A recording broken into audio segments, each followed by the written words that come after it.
उत्कर्ष bank टंका देणनेण रे महा घोटाला चाषी अकाउंट रे कोटी कोटी टंका ट्रांजैक्शन अजाणत रे हुईछि टंका कारोबार।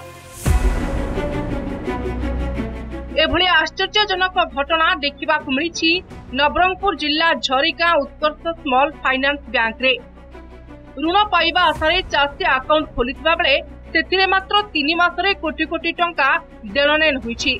12 जन चाषी अजाणत रे एभली बड़ धनर टंका कारोबार होइथिबा अभियोग होईछि। एथि प्रश्न उठुछि चाषी अकाउंट रे किए करिछि कोटी कोटी टंका ट्रांजैक्शन।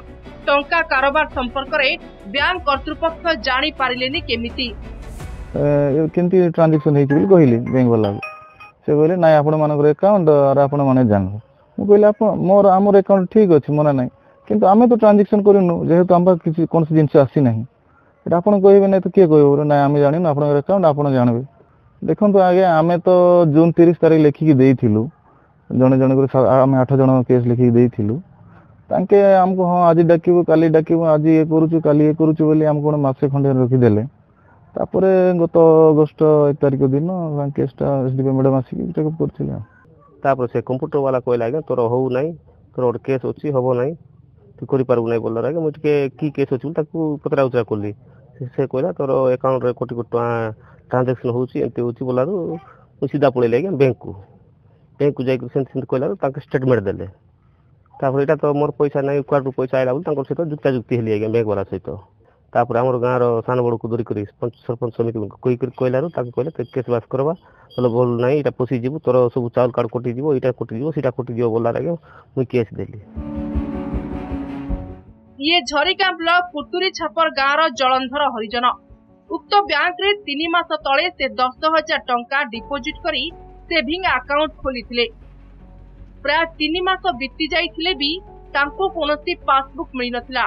परवर्ती समय रे निज अकाउंट संपर्क रे जांच बेले तांको नारे बड़ धनर ट्रांजैक्शन होइथिबा जानिबाकू पाइथिले। जलंधरक अजाणत रे 3 मास रे प्राय 11 लाख टंका कारोबार होइथिला। एने बैंक मैनेजर मध्य कोनोसी ठोस कारण देई पारि नथिबा अभियोग होइछि।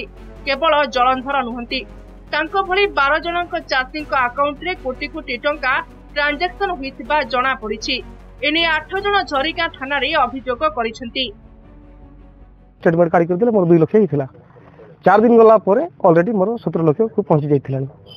तापर मते डर लागला समस्त फोन पान कली समस्त कथालु थाना रे आमे गुटे अभियोग करिथिलु। एडा तो जो लोग नै करी अकाउंट हमको खुलेथिले चतुर्गन हरिजन आ मनोज कुमार सेंडवानी और रायपुर रो अमर बोली गुटे जणे अछि बोली करी सुनिबा पाउछ। आमे अगस्त 1 तारिख दिन केस टेकअप करिछु बोली करी कहले हमको तो बहुत दिन हो गला।